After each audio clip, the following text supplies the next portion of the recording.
欢迎朋友们啊，大家下午好。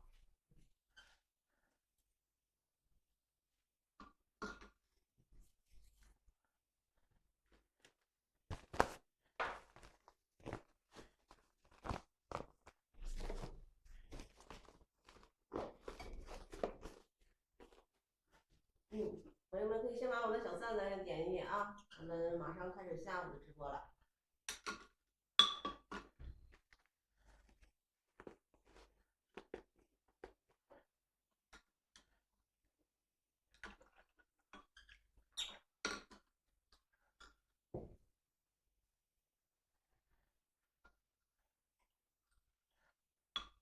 大家下午好啊。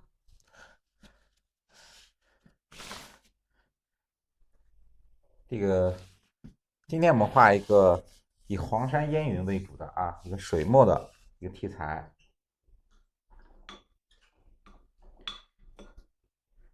这是我们起了一个简单的起一个草稿按这个草稿我们去放大。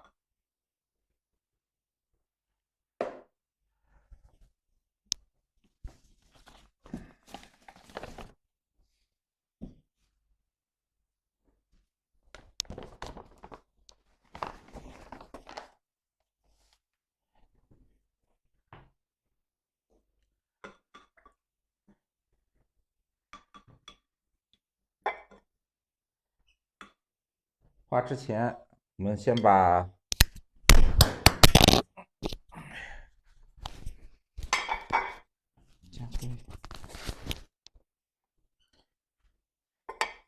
这个笔尖，对吧？每次强调我们笔尖调墨啊，调好墨以后，你看，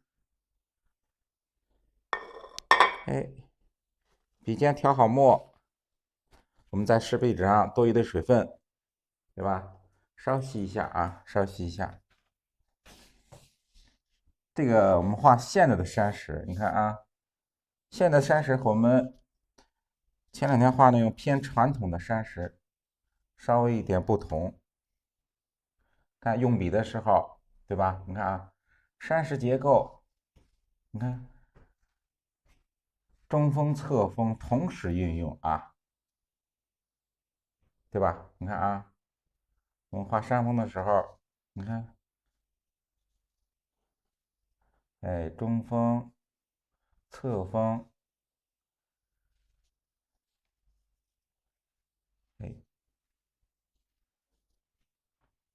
这样同时去运用，它这个产生的山石变化，对，自势成仙的你看它产生的这个山石变化，对不对？它和我们传统的又不尽相同。你看，对吧？就是说侧锋用的相对来说比较多一点，多一点。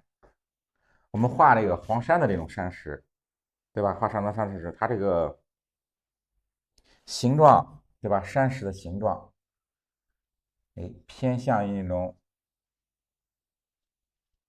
就裸露的山石，它偏向那种比较坚硬的山石。你看都是那种比较坚硬的，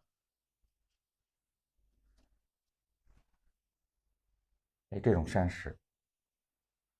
你看近景，先画出来，也是，你看画的时候，中锋、侧锋运用的时候，也要注意它的大小山石的互相，对吧？对吧？互相间隔，大的有小，小结构里边有大结构你看前面是一个，对吧？大的一个山石，后边一个小的结构，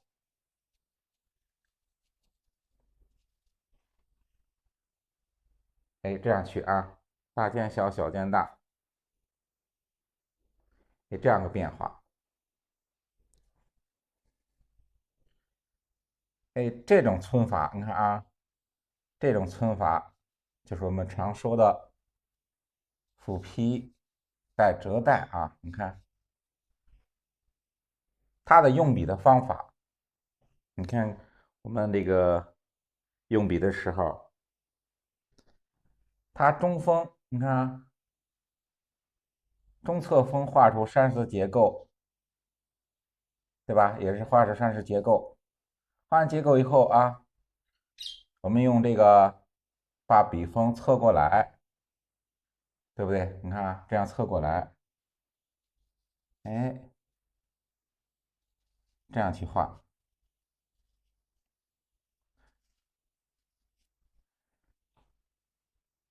它的用笔啊，整体上用笔的这个节奏，你看啊，哎，勾出一个竖的结构线，横笔，对吧？横过拖一笔，再下来，哎，是这样的结构。你看啊，一个结构下来，对不？横一下，哎，再向下侧锋，哎，去皴，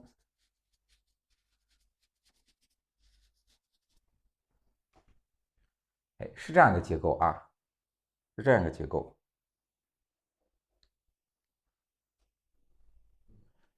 这个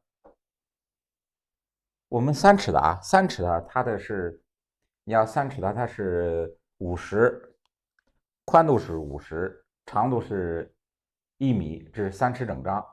我们4尺整张的啊，哎，这样是69、68、69，它指的不同，裁的有时候也不相同啊，68、69都有。然后长度是1.38米，哎，这是4尺整张的这个尺寸啊。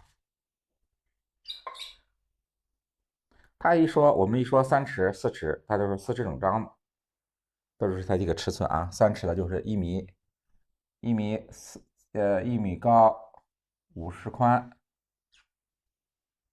4尺整张的一般都是啊68乘1.38米。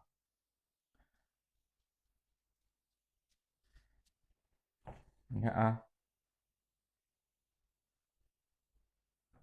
下来这种结构过来以后啊，到下面，哎，续下来，对吧？它也是啊，下面就是我们要处理匀的地方，续下来，哎，这是个山石结构。你看啊，我们这样处理山石结构。哎，暗部呢，到我们山石暗的地方，用淡墨，哎，你看山石暗的地方用淡墨，哎，稍擦一点，我们加深一下山石的这个结构啊，山石结构，还有它的什么呀？哎，山石纹理，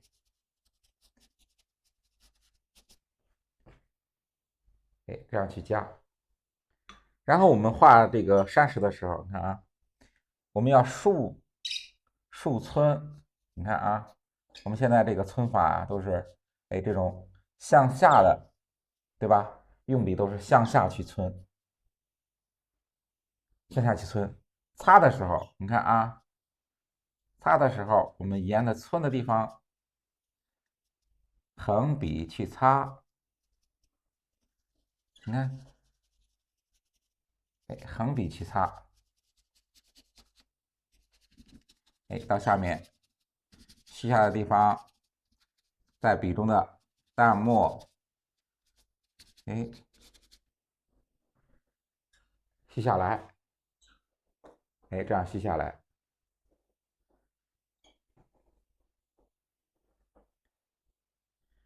然后把笔中呢，看，现在我们笔中剩的淡墨，哎，用完以后，看啊，用完以后啊，笔尖，哎，再去调墨，你看，哎，笔尖再去调墨。每一笔画的时候啊，那每一笔画的时候，我们都要保持什么呀？哎，保持它这个笔中的墨，笔锋，对吧？笔锋重墨、淡墨，再稍微淡一点的笔根是清水，对吧？每一笔要保持这个墨在这个笔锋的这个颜色、墨的浓淡、干湿的变化。你看啊，下来，哎，稍来一个小结构，你看，对不对？我们稍微再来一个小结构。哎，这是一块山石。哎，再画我们下面的山石，你看，我们按这个结构去处理啊。哎，中锋、侧锋勾出来，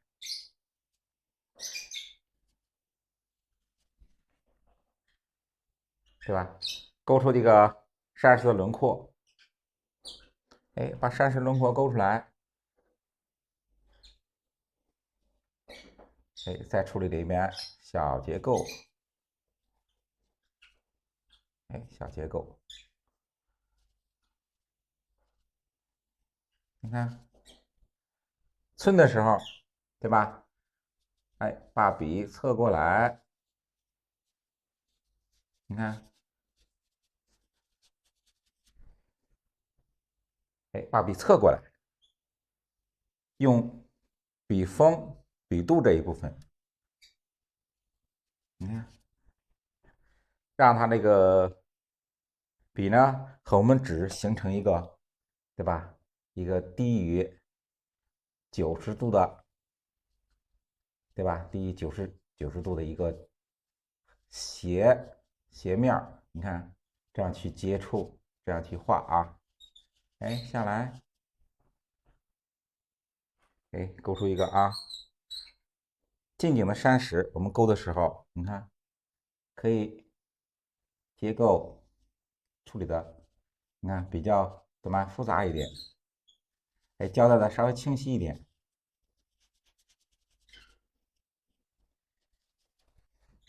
哎，稍微清晰一点，就是说近景的墨，对吧？墨重比较实，你看就是这么长，近实远虚，对不对？近景的山石，我们开始处理的时候，哎，一定要处理的怎么样？清晰一点，对吧？结构处理的可以稍微复杂点儿。哎，你看，都来一点。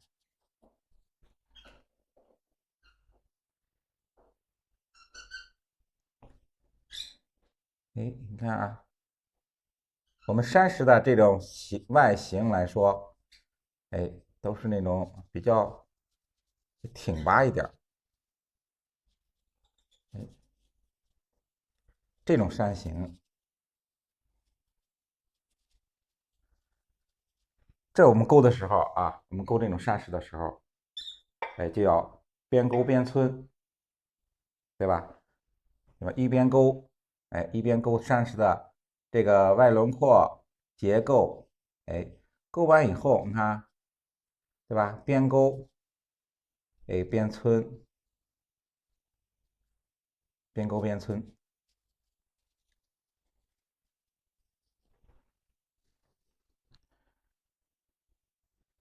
哎，用完以后笔中的墨用完以后，我们再重新调墨，哎，再重新调墨，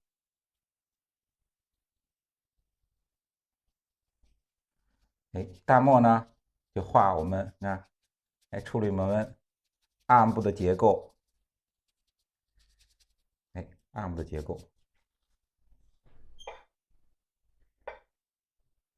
你看这块儿就是我们要画什么呀，对吧？上山的那种山路，哎，你看横笔过来，中锋，你看，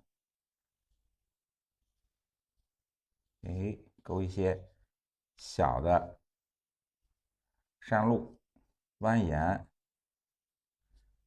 这样上去对吧？哎，勾个小山路，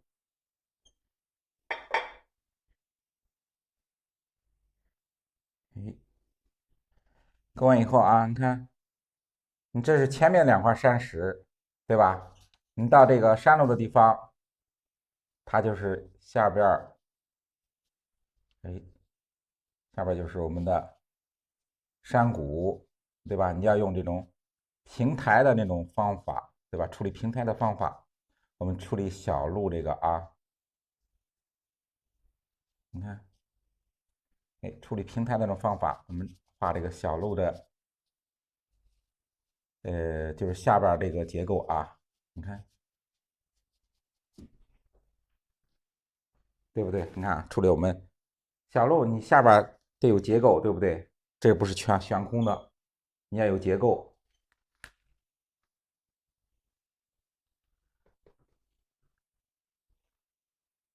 你看，这我们画这个结构的时候也是啊，你看也是分出轮廓来，外形轮廓，只是在轮廓是不同啊，这是轮廓不同，它的外形和我们常见的是那种圆形的是不一样，哎，它这种方形的这种结构，哎，方形的结构，画完方形结构以后啊，你看你也是分出啊前面的结构，对吧？后面、右面这样去分，这样去分。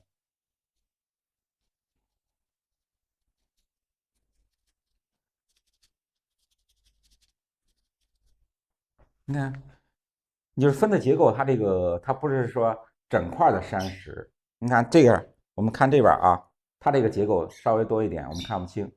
你看这个结构，对吧？我们看下边这结构是不是先分出轮廓线，外边个轮廓线勾出来外形，对吧？这是前面一个结构，对不对？前面结构，左边一个结构，右边是按下来的结构，对不对？它也是按我们这个十分三面，对吧？这样去处理的啊。你看，外轮廓只是不同，外轮廓不同，然后也分出前面那个结构，左面、右面，对吧？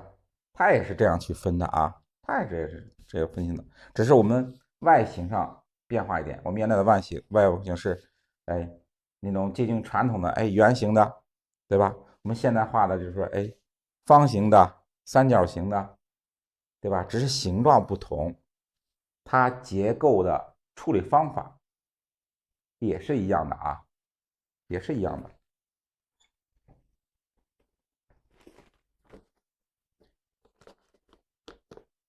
对，对对对，可以啊。你看，我们处理山石的时候，你可以把这个结构，你看，都可以放到这个上面，就是最前面的，比较靠前的中间位置。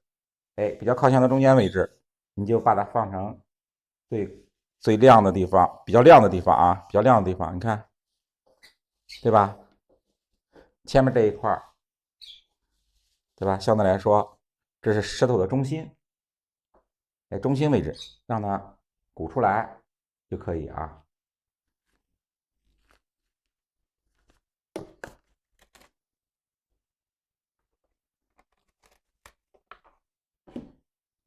你看，我再画一块啊，给大家再画一块山石，你看怎样去画的啊？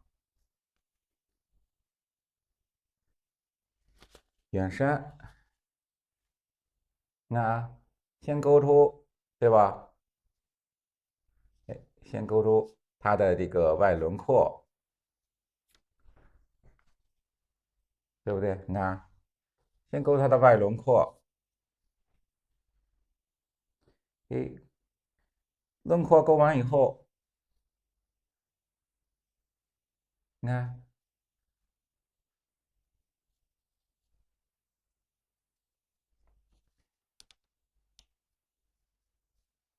哎，对不对？我们把轮廓勾出来以后，哎，轮廓勾出来以后，你看，这是前面一个面，对不对？前面一个面，左面、右面，对不对？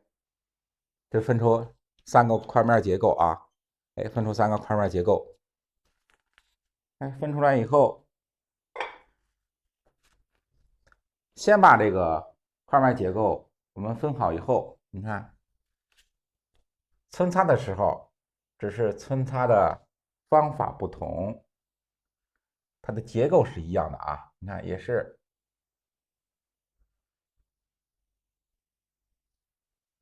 哎，先处理出来，先把左右的结构分一下，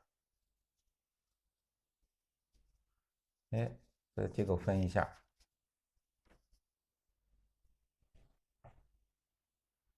对吧？先把我左右的这种，就是我们凹进去的地方，哎，山石凹进去的地方，哎，稍微这样存出来，对不对？你看啊，存出来以后，是不是我们把这个中心的，对吧？中心的位置也是相对来说亮的位置，我们留出来，留出来以后，你看啊，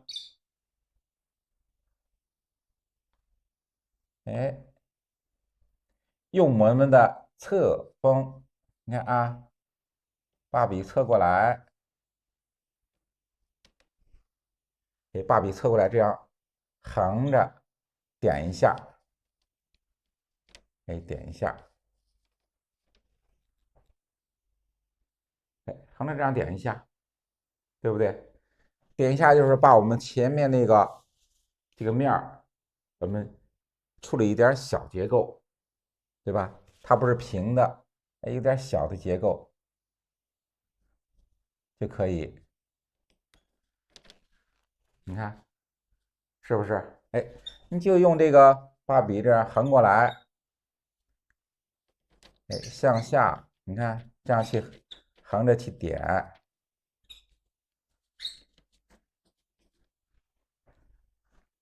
对不对？它就在这个我们呃前面这个面儿，对吧？前面这个面儿产生一个小的这种层次结构就可以。你看，这是一个啊，对吧？这是一组，向后，你看，在处理暗部的时候，哎，可以让它，你看，我们可以用侧锋让它整体的，哎，它都是一个相对来说比较暗的一个结构。你看，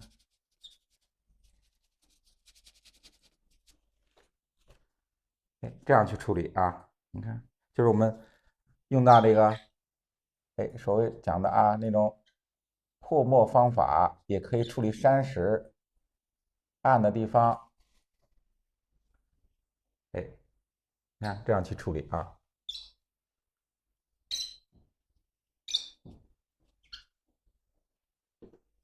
到下面的时候，哎，这是我们要处理云的地方，和我们那儿画这个前面画这种山石结构是一样。哎，下面淡墨干笔，把它虚下来，哎，把它虚下来。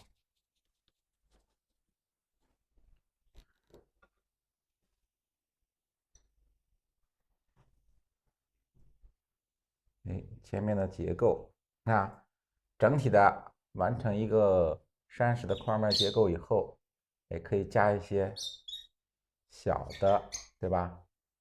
穿插一些小的结构，小的这种山峰，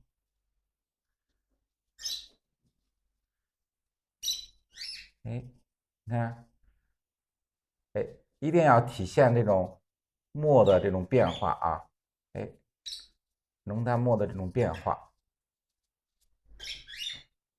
哎，下来，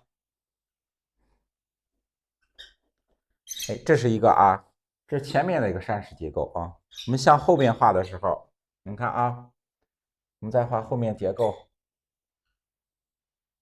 哎，画出来外轮廓，对不对？你看啊，哎，是不是？先勾一个外轮廓，勾完以后里边分出块面结构，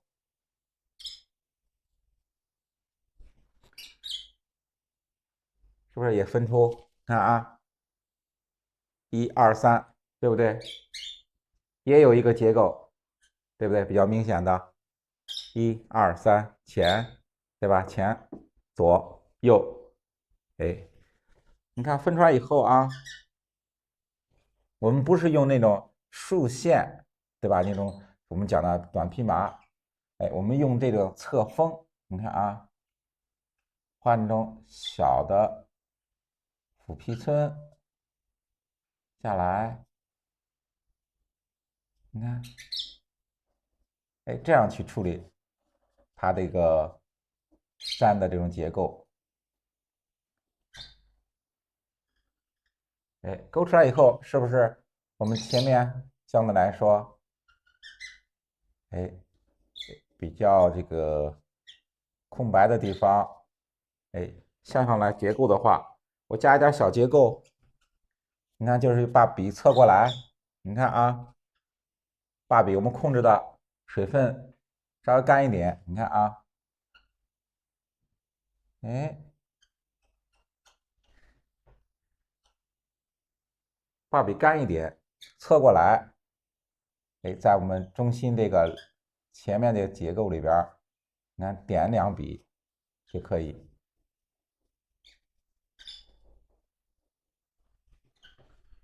你看，就是这个结构啊，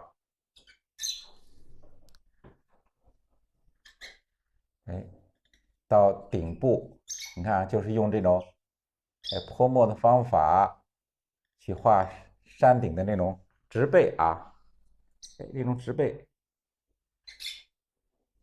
点的时候水分多一点，你看啊，哎，稍微水分多一点，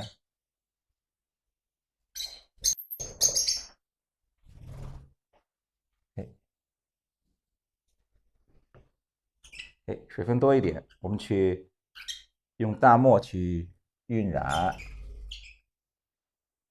你看啊，去，哎，去代表我们山峰上面，对吧？那种植被，哎，我们用淡墨去画啊，哎，用淡墨去画。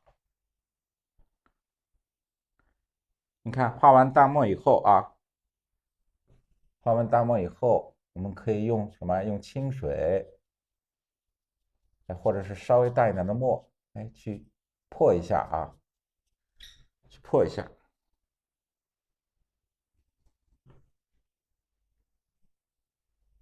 哎，山峰的后面，对吧？暗部，哎，我们可以用淡墨，哎，直接画出来。你看，画一个小的山峰，哎，这种云雾中的山峰，对不对？画个云雾中的小山峰，哎，云雾中的小山峰，下面淡墨，你看啊，哎，用淡墨，哎，勾出云的这种大致形状，哎，大致形状勾出来，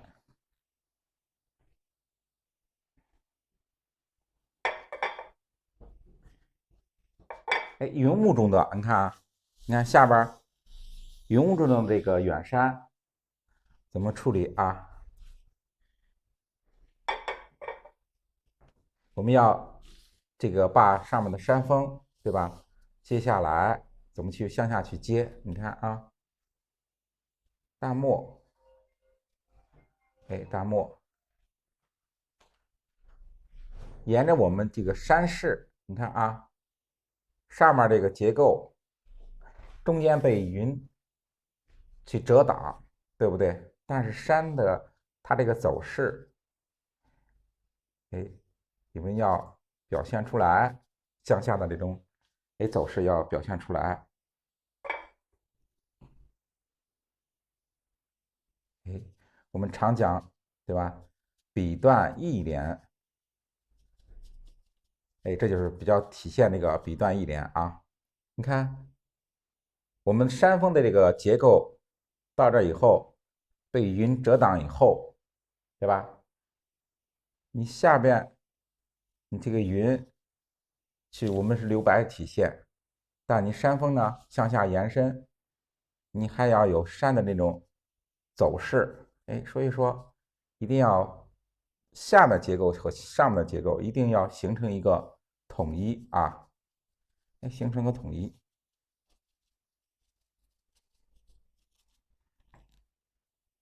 要把山的这种势要衔接在一起啊，对吧？要衔接在一起。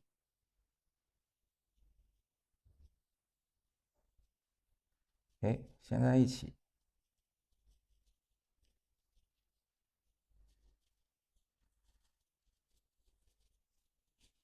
你看，要衔在一起，让人感觉啊，你看山峰，对吧？虽然被云雾遮挡，然后山峰的它这个势是一体的啊，是连在一起的。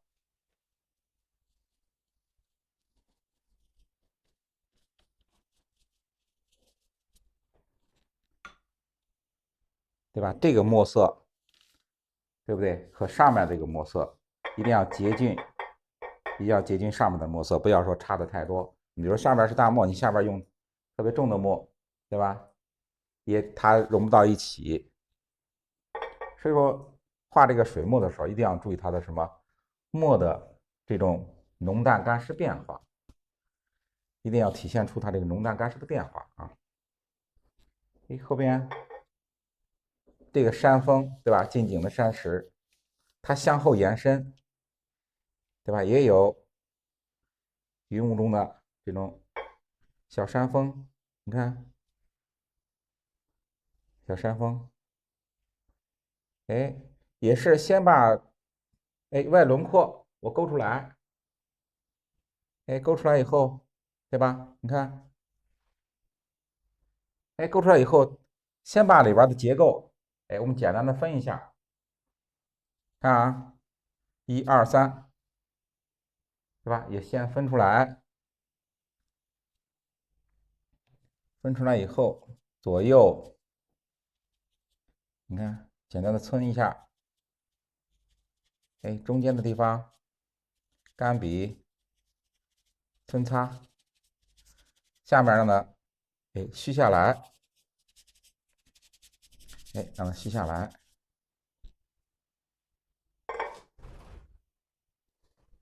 这就是云雾中的啊，云雾中的这个小山峰，用淡墨，去处理，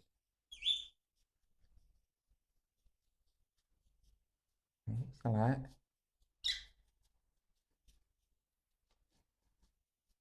你看，我简单的分出啊，前面、左右，分出3个面来就可以啊。只是你看，只是我们画的这个山峰和那种传统的，有一点不同。它的山的结构也是按这样去分的啊。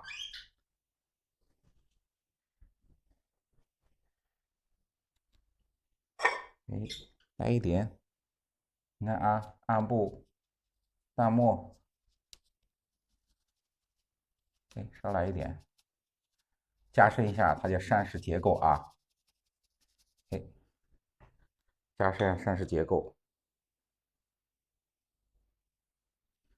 我们画这个水墨的时候，对吧？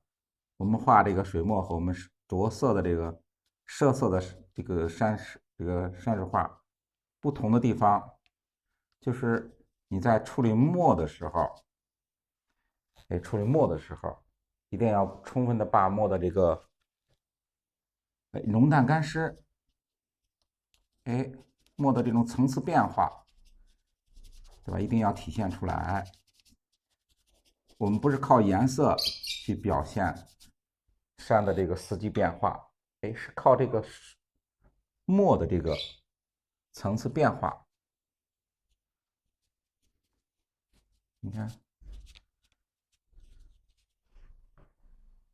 对不对？你看我们讲这个水墨的时候，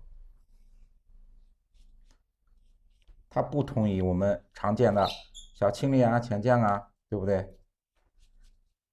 它是靠墨的这种浓淡变化，来表现这个四季。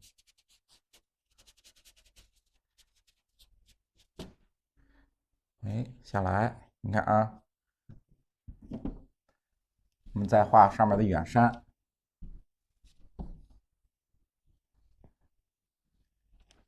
上来一点，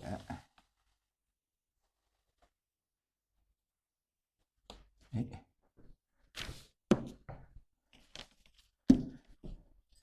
看我们画远山的时候，对吧？你看，我们平时画这个上颜色的时候，你画小青莲啊，画钱江啊，你画远山，你直接用颜色就可以画出来。但是我们画水墨的时候啊，画水墨山水的时候，你要用这个墨的这个层次变化。哎，你看，画远山，先勾一个结构出来，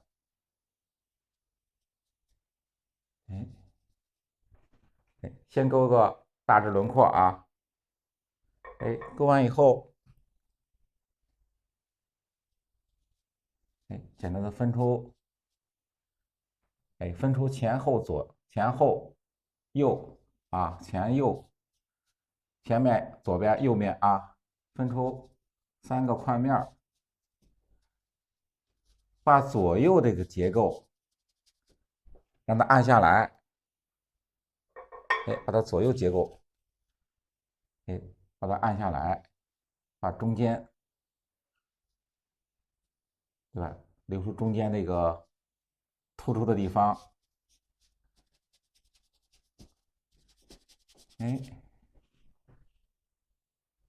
对吧？留出中间突出的地方。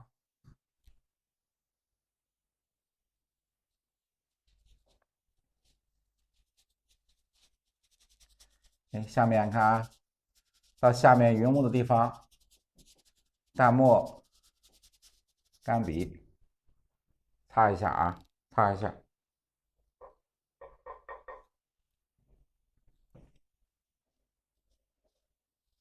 云中的山峰，小山峰，用淡墨一笔勾出来。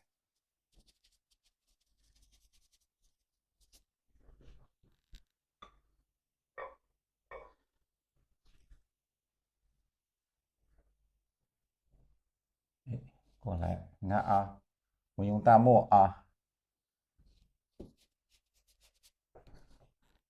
用淡墨画出远山。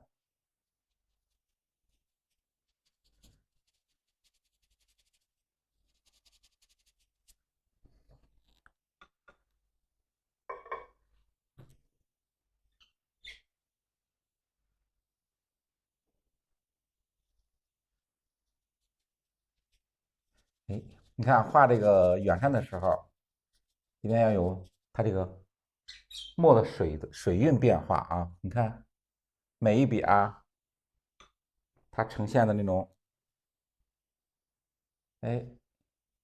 墨韵的变化。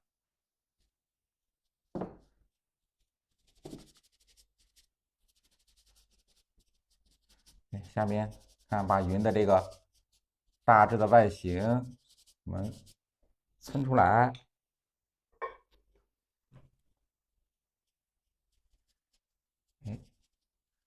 擦出它云的这种形状。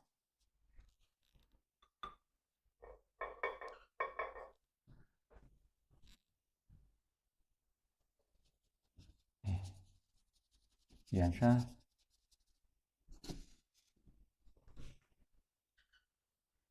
笔尖啊，你看，把笔洗干净以后，我们在笔尖去调一点墨啊，去画远山。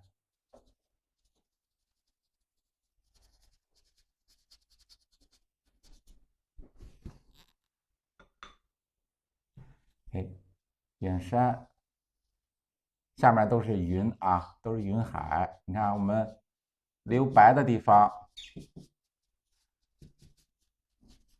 下面留白的地方都是我们要处理云海的地方。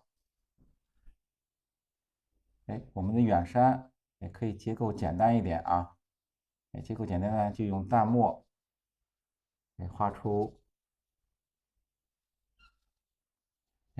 远山的大致的一个形状。你看，被这个云海掩映的地方，你让它模糊一点。你看啊，模糊一点，对不对？没有结构啊，只有个墨的墨块的个变化，墨块的变化。下来，看云的地方，我们要处理一下。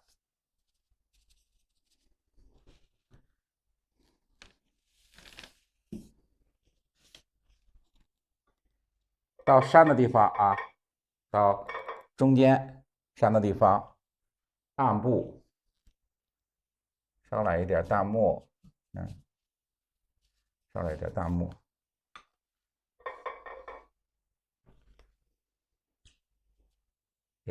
淡墨加深，对吧？加深一下我们山石的这个山的结构，还有它的明暗关系，对吧？上来一点啊，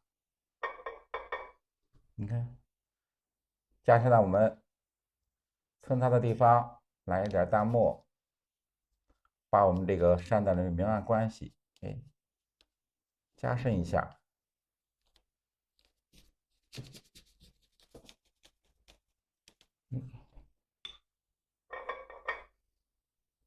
加深一下，然后前后的，对吧？前后山峰的这个前后关系，也要用这个淡墨，我们来处理一下啊。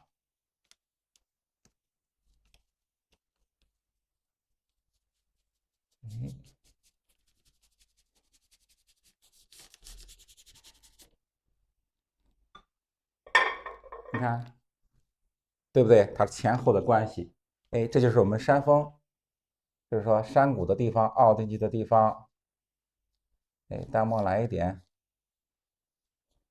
少来一点，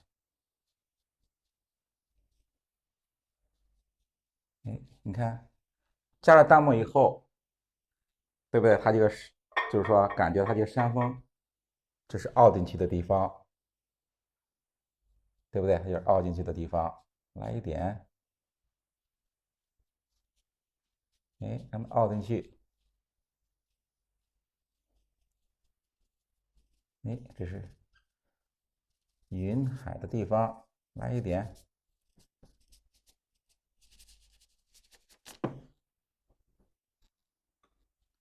我们可以把这个淡墨，把我们左边这个结构啊，山石的结构，淡墨呢可以多一点，可以多一点，形成个釉面啊，就是我们山的釉面，就是说光线照到的地方，对吧？让它稍微亮一点。我们把左边淡墨，让它加一点淡墨，让它按下来，你看，这样按下来，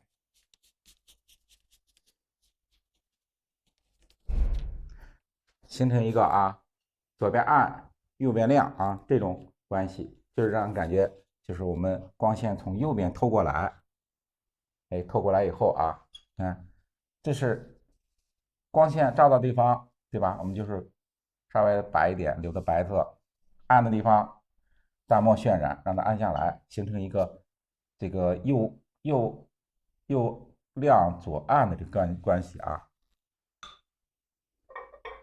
形成一个整体的啊，不要太碎的光线。你看整体上这是一个结构，对吧？明暗这是个结构。到前面也是啊，你看到前面这组山的时候，也形成一个，对吧？左边暗，右边亮，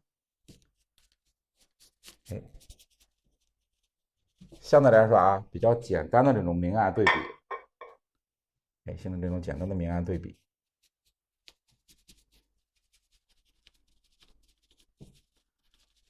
看，就是不上颜色，对吧？不上颜色，你也能把这个明暗关系，对吧？也能体现的非常明显啊。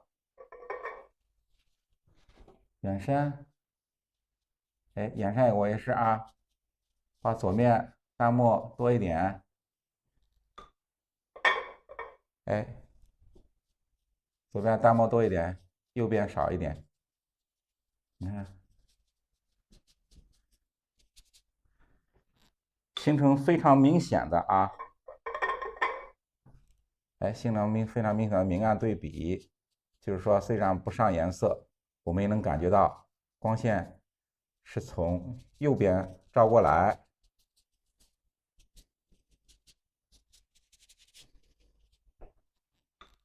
哎，对不对？你看不上颜色，我们也能体现出，哎，光线从哪儿透过来？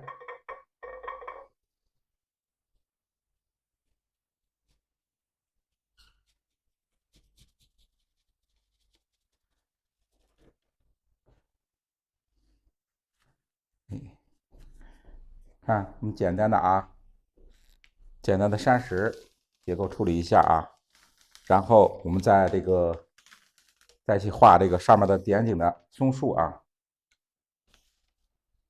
我们先画一下这个近景的啊，这个松树，就是我们黄山的这种松树怎样去画？因为画现在的啊，现在的这个点景的松树，它不是说像我们以前传统的那种勾的松枝方法啊，它是用这个现代的这种笔法去体现。画的时候啊，你看我们画的是这种，因为是画的山峰上的那个小松树，对吧？它不是一个以松树为主的一个构图，哎，那种小的松树，先画树干啊，哎，先把树干勾出来。勾树干的时候啊，我们勾树干的时候，中锋这个墨呢，哎，我们可以调的，对吧？稍微重一点啊，哎，稍微可以重一点。你看，勾完树干以后，左右去出枝啊，你看，左右去出，哎，你看啊，哎，左右去出，出枝的时候啊，注意，哎，我们不要说，呃，对称的去出，哎，不要对称的去出。你看，我们左边这个出的长的话，哎，右边呢，哎，稍微短一点，哎，形成一个这个结构啊。你看，勾的时候，看再勾一组啊。你看山峰，哎，勾完这个松树以后啊，你看，如果我们左边出的枝，对吧，稍微长一点，你看右边呢，短一点。你看，如果是到这时候，你右边出枝长了，哎，左边短一点，也要注意这个出枝的方法啊。哎，形成那种不对称的那种平衡关系啊。你看，我们再出一个，这个时候一定要注意，哎，上来左右去出枝，哎，左边，哎，出一个，右边短一点。你看到这时候，它有交叉的地方就哎稍微短一点，对不对？然后右面呢，让它长一点，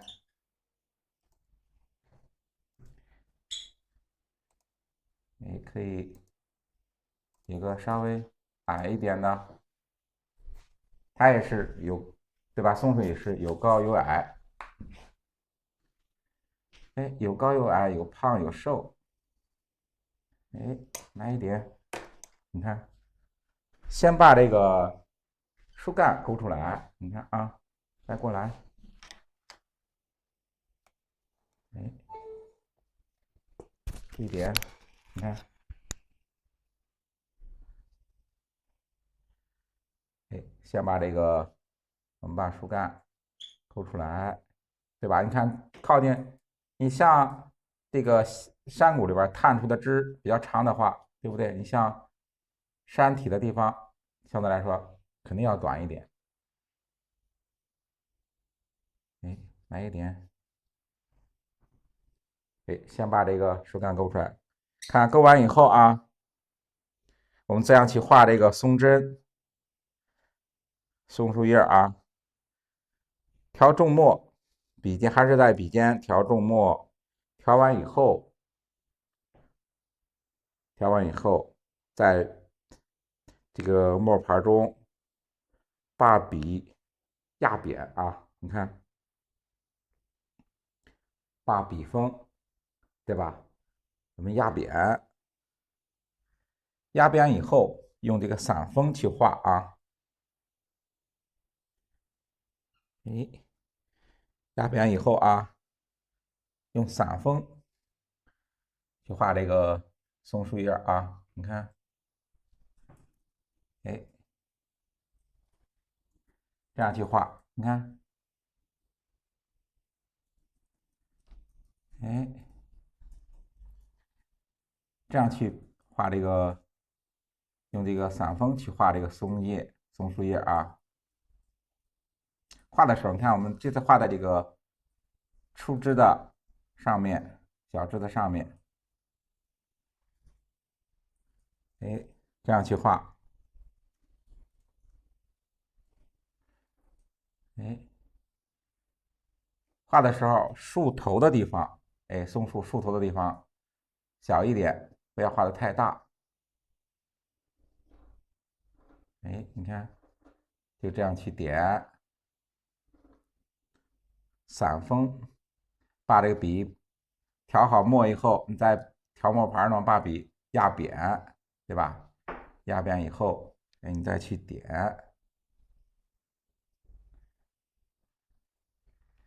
哎，这样去点。点的时候啊，这个墨呀，对吧？你看相对来说也比较重，哎，比较重，哎，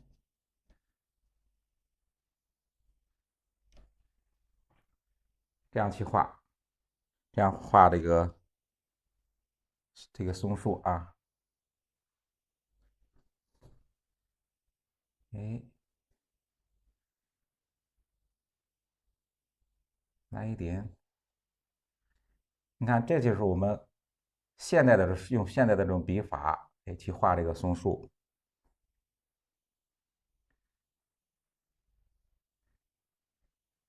哎，来一点，过来。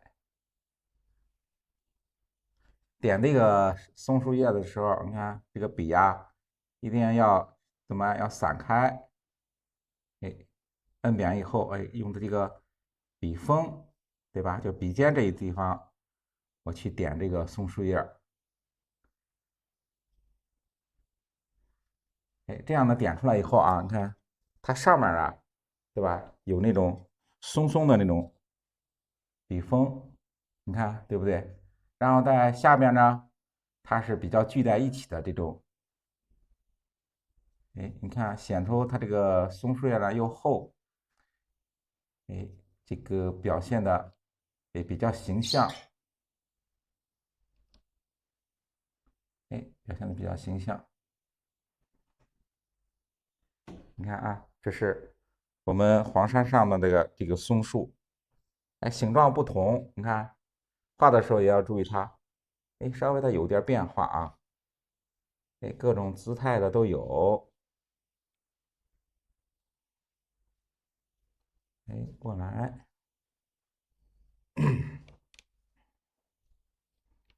你就注意画的时候啊，它是有规律。你看我们常说的啊，你看你右边出枝要长的话，哎，左边短，你就注意这个规律啊。我们出松树的时候，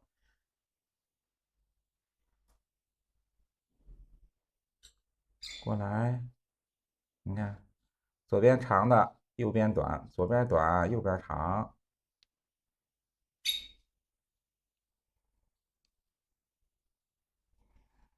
先把我们哎，近景的近处的这个松树，我们先画出来。点叶的时候啊，调好墨，对吧？我们刚才讲的啊，调好墨，画笔压扁，散锋，你看啊，哎，散锋，去点，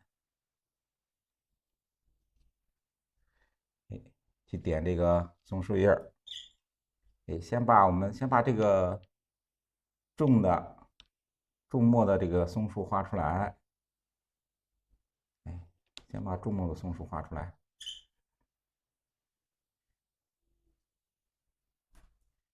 你看这个松树是不是我们树头的地方？哎，树头要小一点，不要画的太大。哎，向下的时候，我们再说伸出来，把这树枝伸出来。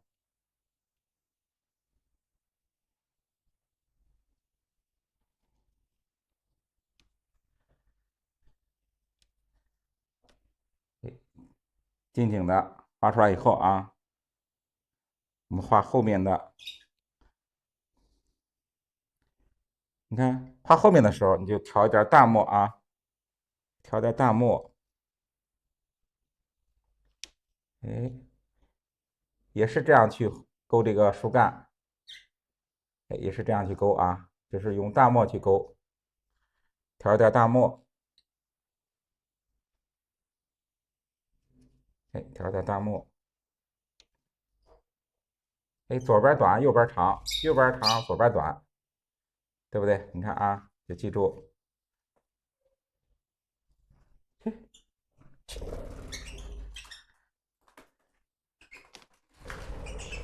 远山，对不对？看远山加一些淡的这种松树，哎，中间是云海啊，对吧？我们中间这都是云海，像这个云海的地方，树枝可以多探一点，哎，多探出来一点。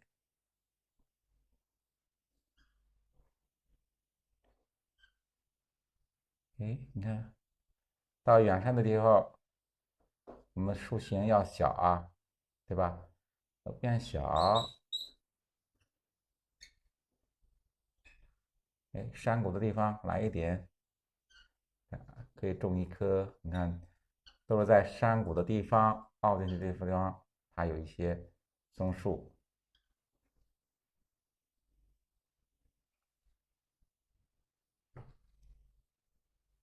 山峰上面，哎，来一点。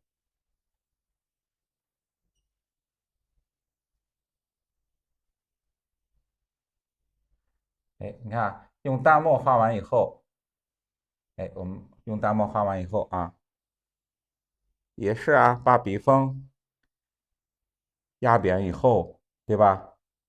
压扁以后，嗯，哎，压扁以后用淡墨，和我们画这个重墨的这个用笔方法一样的啊，还是一样的方法，淡墨，把笔压扁，散锋，哎，去点，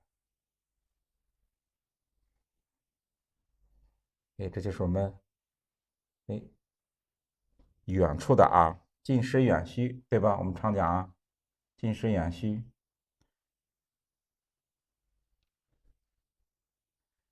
远虚就是用我们哎淡墨去体现，哎淡墨去体现，哎过来，哎淡淡的扫一下，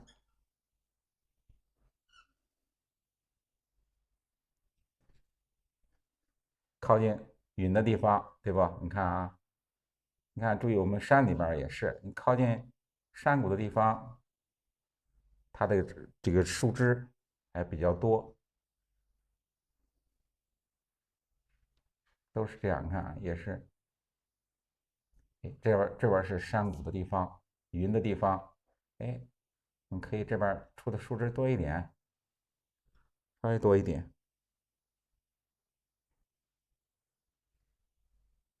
我们画的虽然是提炼，对吧？虽然是从这个大自然中提炼的一个构图，但是它也要，顺应大自然，对吧？要多观察。你看，我们要在这个山里边去看的时候，靠近水的地方，对吧？还有我们中间，如果是山谷的地方，它这个树也是树枝啊，向这个水的地方倾斜，那个树枝啊，相对来说长得比较茂盛。黄山上面也是啊，这个松树也是这样的。这边是阳光，对吧？这边是阳光，它吸收阳光的地方，树枝比较多，叶子也比较多。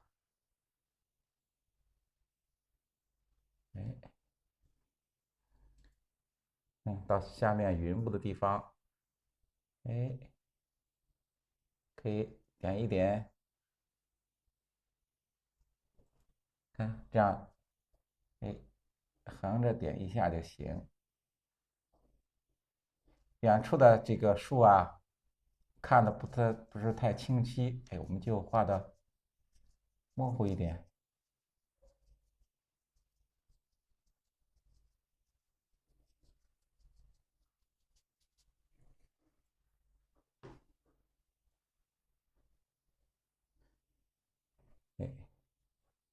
这样就可以。画完以后啊，画完以后我们稍晾一下，晾一下，我们把这个树的地方，对吧？我们画树的地方要干了以后，我们再染后面的云啊。稍微加一点。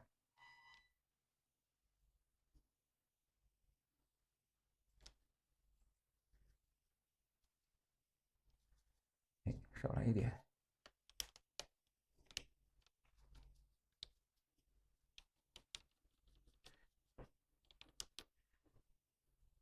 对。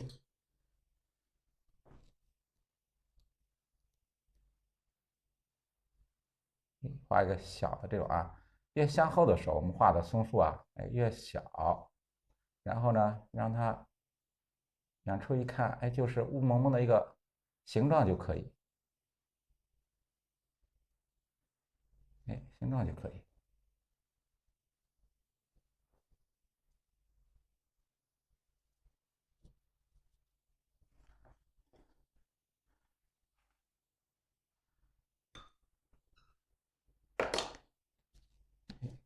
稍晾一下啊，晾一下，我们染云，这个都染云也是啊。你看我们大面的染云的话，你看前面有点景的这个松树啊，也要等它干了以后，我们去染。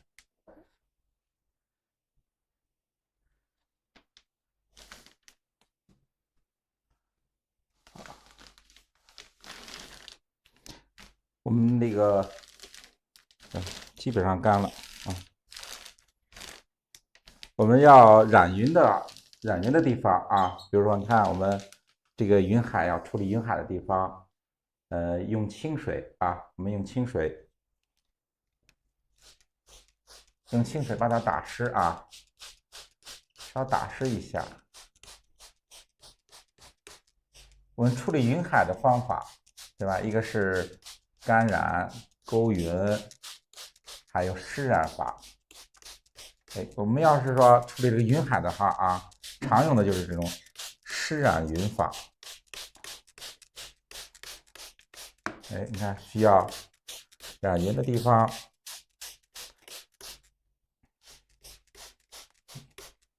打湿一下，就用我们家的这个小喷壶，对不对啊？喷的时候啊，有同学觉得说这个湿了以后没法动笔，你可以喷的时候啊，水分啊不要，对吧？不要太大，让它潮一点就行。你看啊，你看，稍微潮一点就行。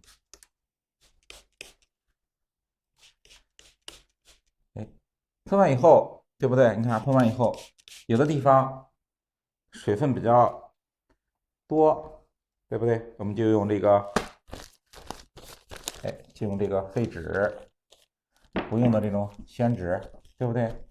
我们可以哎把这个浮水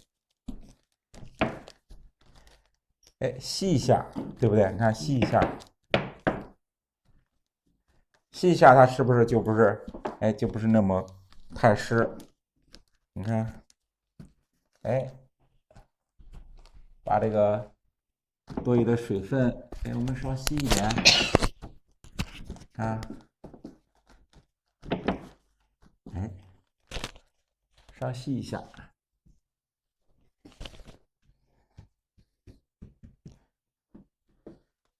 不要说我们打湿了以后啊，水特别大的时候，你去染颜色，对吧？哎，稍喷湿以后，你用这个废的这种宣纸，哎，稍吸一下，哎，这也可以，哎，稍吸一下也可以。这样啊，吸了水以后，我们这样它去上大墨去染云。我们不用颜色染啊，我们这个是水墨的，对不对？我们就用大墨去染。笔尖用稍微大一点的笔啊，我们上颜色那个笔就可以。来一点，你看啊，笔尖在笔尖去调一点大墨啊。这个你看啊，这你打湿了以后，你看打湿了以后，不要等它干了以后你才去染，对吧？你趁它湿的时候啊，趁它湿的时候，打湿了以后，多余的水分我们吸一下，啊，吸一下以后，哎，先染一下，紧紧的，哎，先把进出的这个云雾画一下啊，然后你看啊，画我们后边的这个云的时候，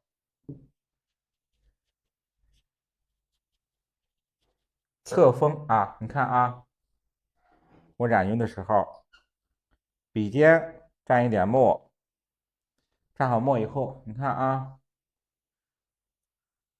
侧锋，哎，侧锋去染，你看啊，要注意它云的这种动态，哎，云的这种动态，这是我们对吧？半山腰的云，你看，哎，用笔的时候啊，一定要淡墨，然后呢，这个笔啊不要太重，要轻轻的，哎，这样虚笔去染，虚笔去染，哎，这样虚笔去染啊，你看，哎，下来，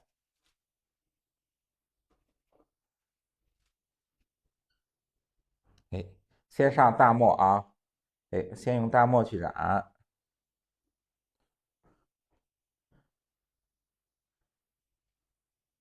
哎，用大墨去染，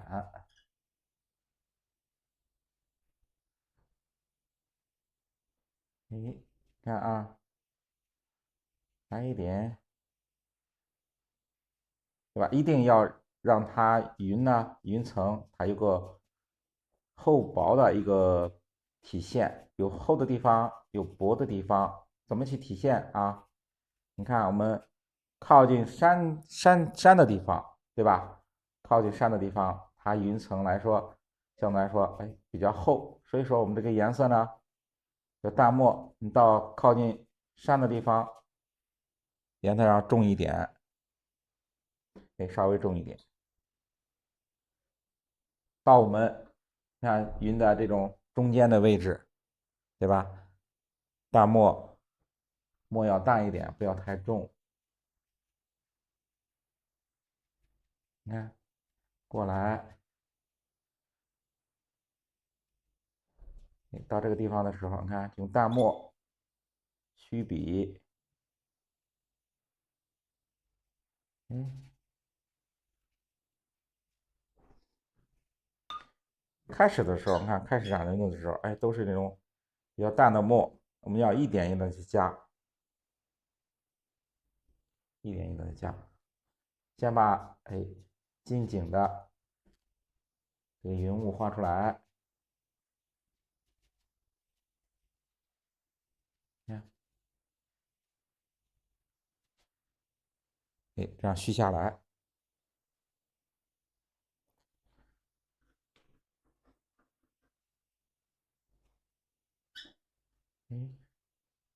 这是山谷中的云。染云的时候，你看，出于它这个云的这种形状，对吧？我们不要说画那种一条一条的那种，一定要它有个这种涌动，对吧？涌动的那种，这种形状，你看，对吧？它这涌动的那种形状，你要体现出来。侧锋，你看啊，这个笔呀，对不对？一直侧着，这样去处理。我们留白的地方，你看，这是用淡墨去把这个白云，对吧？去体现出来。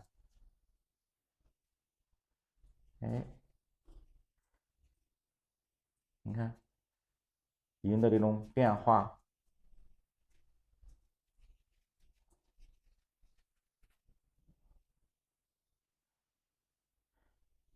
笔尖啊，你看我一直强调，我们在笔尖去调墨啊，对吧？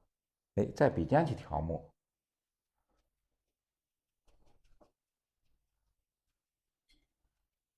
笔尖调墨，然后你看用笔啊，对不对？都是那种特别虚的这种，特别虚的去染。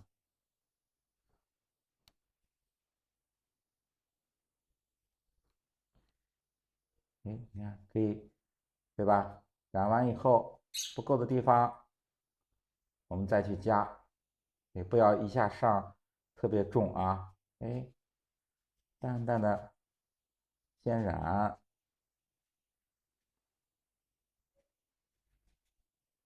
先染一遍。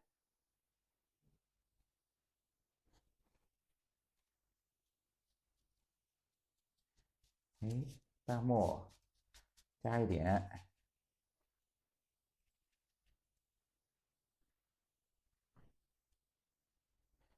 近景的啊，你看云海的地方，我们先处理云海的地方。现在把前面这个啊，前面云的地方，我们定完几个形状以后啊，后边云海的地方，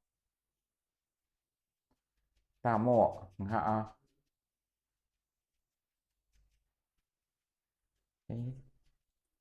虚虚的去染。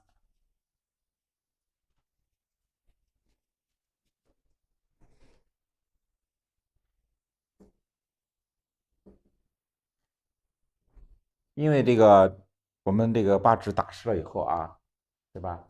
它的这个拉力减小，所以说我们画云的时候啊，你不要太用力，对吧？你看啊，不要太用力，就这种轻轻的这个笔，特别轻的去这个接触这个打湿的纸啊，不要说和我们画这个勾结构的时候啊，用笔那么重，对吧？画云的时候，看啊特别轻的去染。你看，对吧？一定要轻。你注意啊，我们画云的时候用笔一定要轻，然后颜色呢一定要淡。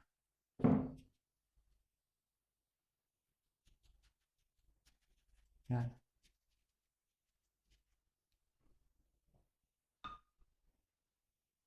先把整体的云的这形状，我们先用淡墨处理出来。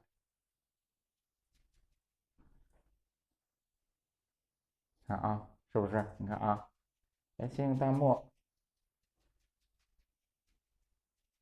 处理出来。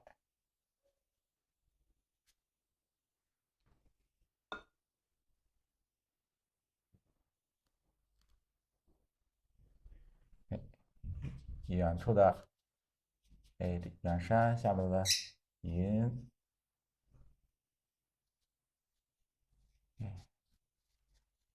看它整体上云的这种动势啊，左上角下来，过来，看到右，再向左，再向右，再向左，这样穿插过来的啊，一定要把云的那种这个蜿蜒穿插、飘忽不定那种，那种云的那种感觉，表现出来。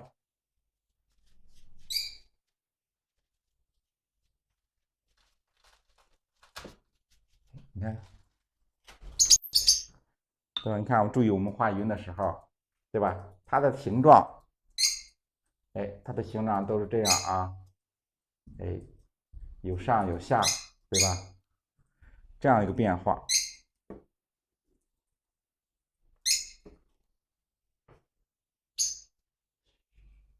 过来，你看到下面啊，去处理这个远处这个云海，大漠，你看啊，大漠过来，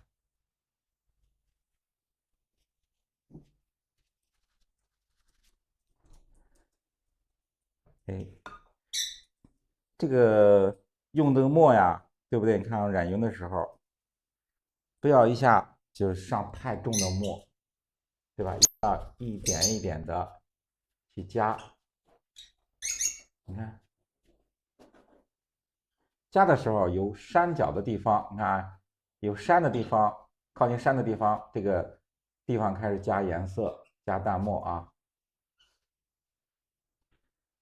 有的地方开始加，这是我们中间对吧？云薄的地方，所以说这个墨呢，相对来说比较淡。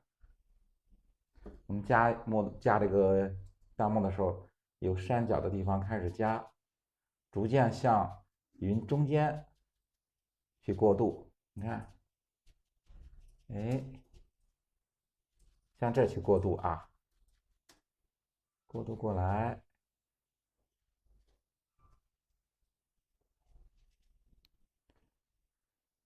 你看啊，这样去，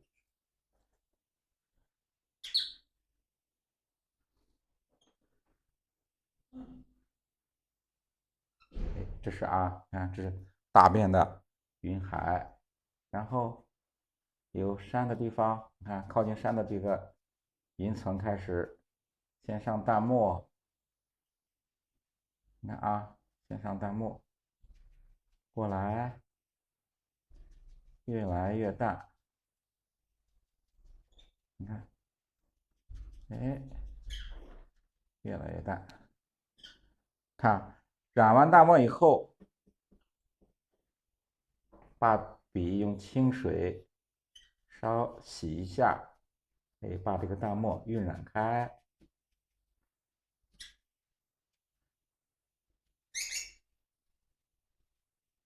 你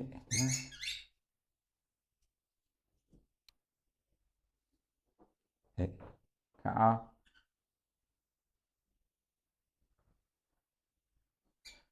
这个现在染云的时候就不需要调墨啊，你就是在笔尖，对不？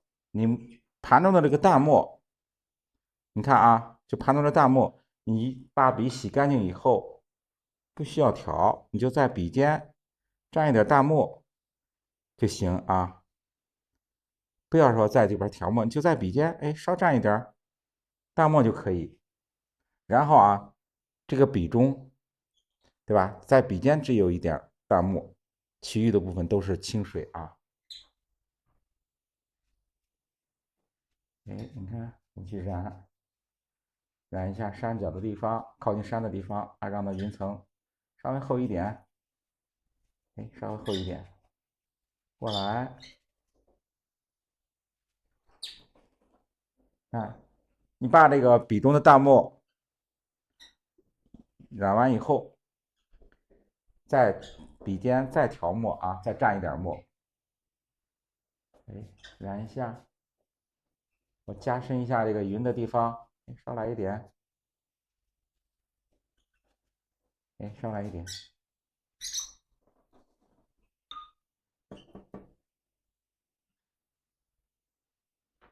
你就每次蘸墨的时候用笔尖蘸一点淡墨就可以。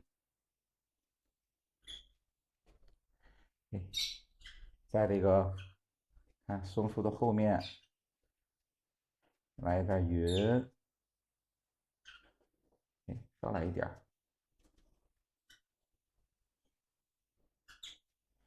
你看，这是在云雾中，这个你看把它这个云，松树掩映在这个云中。你就染云的时候，你就注意它的云的这种动态变化啊，云的这种动态变化。你看，它这种鼓起来、凹进去，对吧？我们用这个墨的深浅来表现云层的这个厚薄，对不对？你看，这个淡墨，对吧？就是我们云层薄的地方。然后这就是靠近山的地方，对吧？这就是云层相对来说比较厚的地方。用这个浓墨淡墨来体现云层的薄厚。然后用这个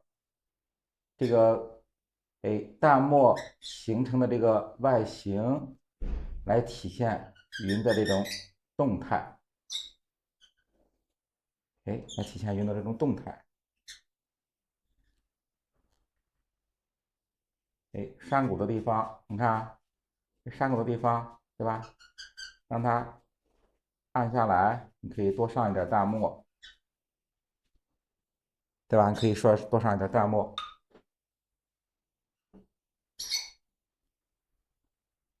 你看这多上一点淡墨以后，这一块就相对来说，它比较暗，云层比较厚一点。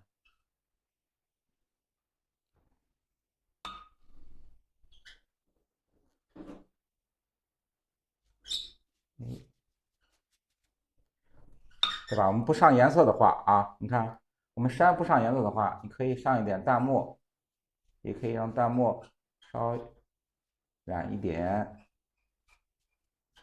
稍微染一点淡墨，对不对？你看暗的地方，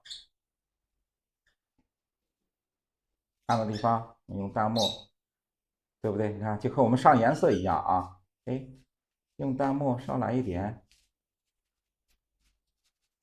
少来一点。台阶的地方，对吧？小的这种山路，用淡墨浮勾一下，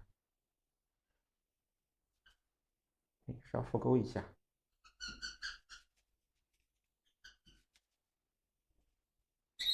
看，就是不上颜色，对吧？虽然我们不上颜色啊，但是把黄山那种，就是说下过雨以后啊，云雾缭绕那种氛围，我们也能体现出来，对不对？你看，感觉是不是也是啊？下过雨以后那种氛围。淡墨，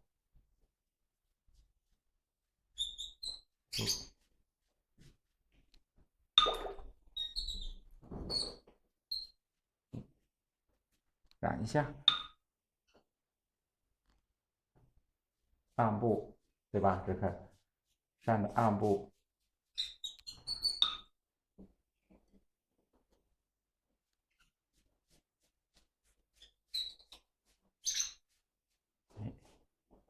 少来一点。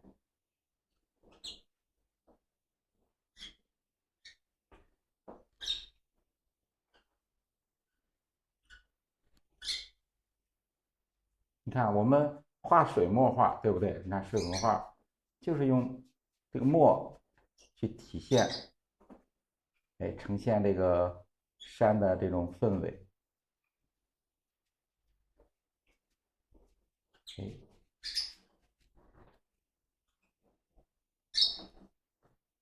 那我们前面就有朋友说想这个让老师画水墨的啊。那今天老师给大家画一个水墨的。前面我们其实画过那个黄山，对，前面也有讲黄山啊。对，黄山那个是一个上颜色的。哎，课里面对课程里面就是给大家画的尽量丰富一些，这样的话大家喜欢什么样的内容，喜欢什么样的形式，您都可以到课程里面找到一些相应的课程去学习啊。对，你喜欢水墨的，对不对？你水墨的就可以对临摹这一幅作品，对不对？你喜欢上颜色的，你就是说这个我喜欢上的颜色，对吧？你也可以啊，干了以后，对吧？你干了以后你再上颜色是一样的啊，也是一样的。就是你看，你可以上成，对吧？浅酱的也可以，小青绿的也可以，都可以。你喜欢什么颜色，哎，都是什么颜色。哎，远处的这个云海，你看啊，远处的云海，哎，过来，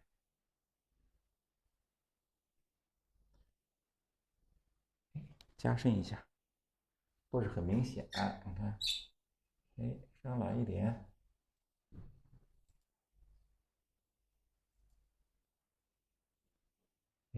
远处的这个云的时候啊，对吧？你就表现的让它，就说就是一层一层的，一条条状的一种云，条状的那种云。哎，近景的时候，对吧？你可以画那种大的云团，哎，大的云团。到远处的时候，对吧？就是那种一层一层的那种长条形状的，哎，这种云层。看上的时候，你看，你要趁湿啊，你要想渲染开，把这个墨，比如说啊，这个墨呀，觉得它重的话，哎，你可以用清水，趁它还没有干的时候啊，把它晕染开。哎，这样去啊。